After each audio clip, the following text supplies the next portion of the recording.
se regardait au dos d'une cuillère pour observer le résultat.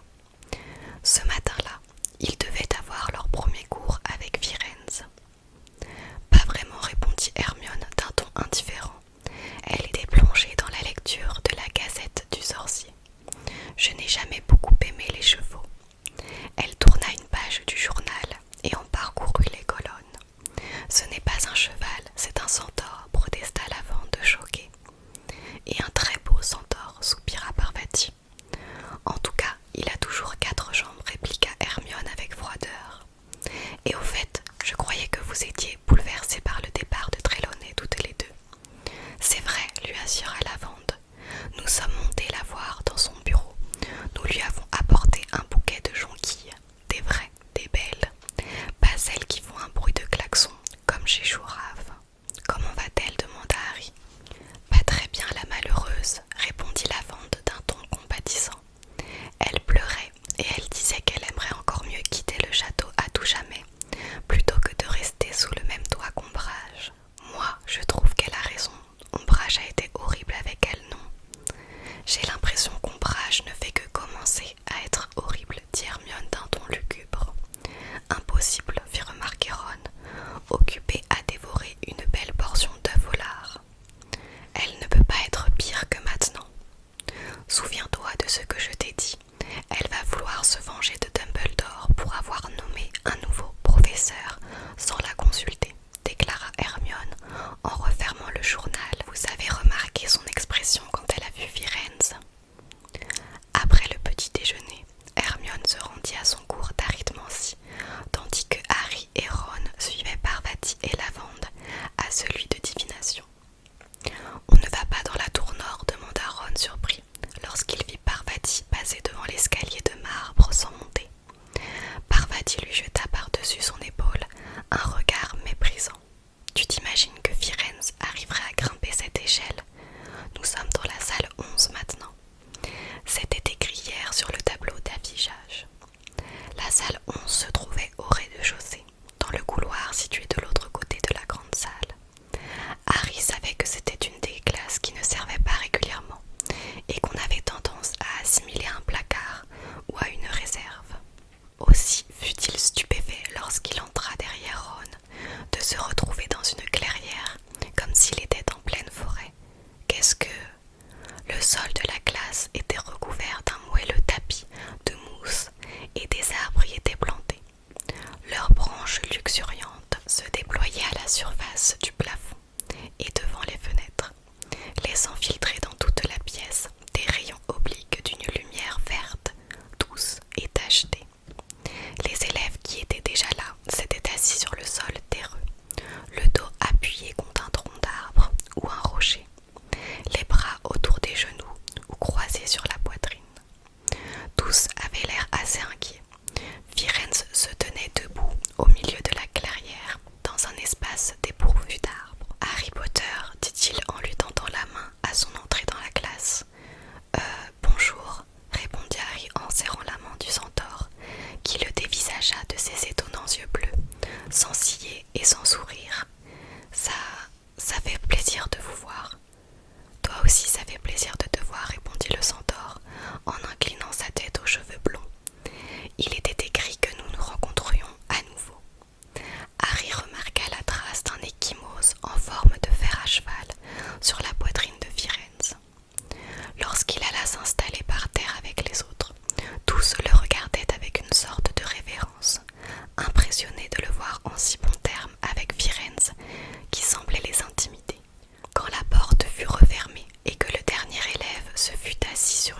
Il y en a donc d'autres que vous, demanda-t-elle stupéfaite. Est-ce que c'est Hagrid qui vous a élevé comme les sombrales, demanda Dean, avide de savoir. Firenze tourna très lentement la tête pour regarder Dean, qui sembla soudain réaliser à quel point sa question était insultante. Je ne voulais pas, je veux dire, excusez-moi, balbutia-t-il d'une voix étouffée. Les centaures n'ont pas vocation à être des serviteurs ou des jouets pour les humains, répondit Firenze à mi-voix. Il y eut un silence, puis Parvati leva à nouveau la main. S'il vous plaît, monsieur, pourquoi est-ce que les autres centaures vous ont banni? Parce que j'ai accepté de travailler pour le professeur Dumbledore, répondit Firenze. Il considère que j'ai trahi notre espèce. 4 ans auparavant, le centaure Peigne s'était mis en colère contre Firenze pour avoir laissé Harry monter sur son dos. Il l'avait alors traité de mule. Harry s'en souvenait très bien et il se demanda si c'était Peigne qui avait donné un coup de sabot dans la poitrine de Firenze. Commençons, dit le centaure. Il balança sa longue queue cuivrée, leva sa baguette magique vers la voûte de feuillage qui se déployait au-dessus d'eux, puis la baissa avec lenteur. À mesure qu'il accomplissait ce geste, la lumière de la pièce diminua et leur donna bientôt l'impression de se trouver dans une clairière au crépuscule. Des étoiles apparurent alors au plafond. On entendit des exclamations émerveillées, des hoquets de surprise, et Ron qui lança très distinctement: « Eh ben ça alors !» Allongez-vous sur le sol, dit Firenze de sa voix paisible, et observez les cieux. C'est là que se trouve écrite, pour ceux qui savent lire, la destinée de nos espèces. Harry s'étendit par terre et contempla le plafond. Une étoile rouge scintillante sembla lui faire un clin d'œil. Je sais qu'au cours d'astronomie, vous avez appris les noms des planètes et de leurs lunes, poursuivit la voix calme de Firenze, et que vous avez relevé la trajectoire des étoiles dans les cieux. Au cours des siècles, les centaures ont dénoué les mystères de ces mouvements. Nos découvertes nous enseignent qu'il est possible d'avoir un aperçu de l'avenir en observant le ciel. Le professeur Trelawney nous a fait faire de l'astrologie, dit Parvati d'un ton surexcité en levant son bras qui se dressa en l'air, perpendiculaire à son corps allongé. Mars provoque quand il forme un angle avec Saturne, comme maintenant. Elle dessina en l'air un angle droit. Ça signifie qu'il faut faire très attention quand on manipule des choses brûlantes. Ça, dit tranquillement Firenze, ce sont les sottises que racontent les humains. Les bras de Parvati retomba mollement le long de son corps. Les petites blessures, les minuscules accidents que subissent les hommes, poursuivit Firenze tandis que ses sabots piétinaient la mousse avec un bruit sourd. Tout cela n'a pas plus de sens dans l'univers que le grouillement des fourmis et n'est en rien affecté par le mouvement des planètes. Le professeur Trelawney, reprit Parvati d'une voix peinée et indignée, est un être humain, acheva simplement Firenze, et se trouve de ce fait aveuglé et entravé par les insuffisances qui caractérisent votre espèce. Harry tourna très légèrement la tête pour regarder Parvati. Elle paraissait offensée, comme beaucoup d'autres autour d'elle. Sibylle Trelawney a peut-être vu, je n'en sais rien, poursuivit Firenze. Harry entendit à nouveau le bruissement de sa queue qui se balançait au rythme de ses pas. Mais dans l'ensemble, elle a perdu son temps à pratiquer cette complaisante absurdité qui consiste à dire la bonne aventure, selon l'expression des humains. Moi, en revanche, je suis ici pour vous exposer la sagesse des centaures, une sagesse impartiale qui ne s'occupe pas des questions individuelles.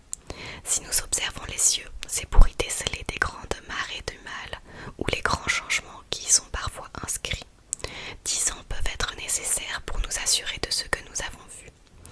Firenze montra l'étoile rouge qui brillait juste au-dessus de Harry. Au cours des 10 dernières années, nos observations nous ont indiqué que la communauté des sorciers traversait seulement une brève période de paix entre deux guerres. Mars, messager des batailles, brille de tous ses feux au-dessus de nos rêves. Ce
Il n'est pas très précis, remarqua Ron à voix basse, alors qu'il éteignait le feu de mauve douce.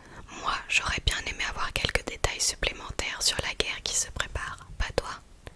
La cloche, située tout à côté de la porte, se mit à sonner, et tout le monde se leva d'un bond. Harry avait complètement oublié qu'ils étaient toujours à l'intérieur du château et se croyait véritablement dans la forêt interdite.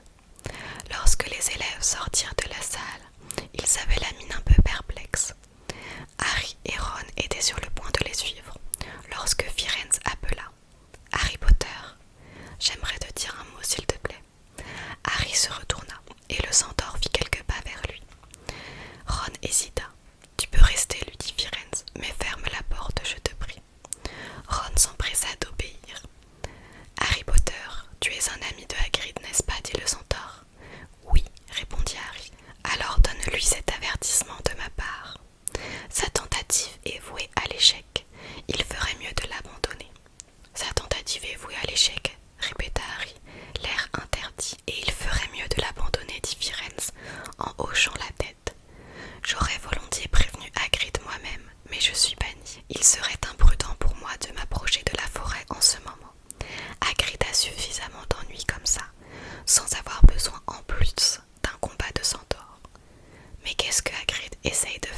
visage était crispé par la concentration, mais seuls de faibles lambeaux de fumée argentée sortaient de sa baguette magique. Il faut penser à quelque chose d'heureux, lui répéta Harry. J'essaye, répondit Neville d'une petite voix misérable, en déployant de si grands efforts que son visage luisait de sueur. Harry, je crois que j'y arrive, s'écria Simus, que Dean avait amené avec lui pour la première fois. Regarde. Oh, il a disparu, mais c'était quelque chose de très velu. Le patronus d'Hermione représentait une loutre argentée qui gambadait autour d'elle. C'est vrai que c'est joli, dit-elle en la regardant avec tendresse. À cet instant, la porte de la salle sur demande s'ouvrit et se referma. Harry se retourna pour voir qui était entré, mais apparemment il n'y avait personne. Il mit quelques instants à réaliser que tous ceux qui se trouvaient près de la porte étaient devenus soudain silencieux. Puis quelqu'un tira un pan de sa robe à la hauteur de ses genoux. En baissant la tête, il eut la surprise de voir Dobby, l'elfe de maison, qui le regardait sous son habituel pile de chapeaux de laine. « Salut Dobby, dit-il. Qu'est-ce qui se passe ?» L'elfe tremblait, les yeux écarquillés de terreur. Autour de Harry, tout le monde s'était tu et fixait Dobby. Les quelques patronus que les élèves avaient réussi à faire apparaître s'évanouirent en une brume argentée qui rendit la pièce beaucoup plus sombre qu'auparavant. « Harry Potter, monsieur !» couina l'elfe, tremblant de la tête aux pieds. « Harry Potter, monsieur, Dobby est venu vous avertir, mais on a ordonné aux elfes de maison de ne rien dire. » Il se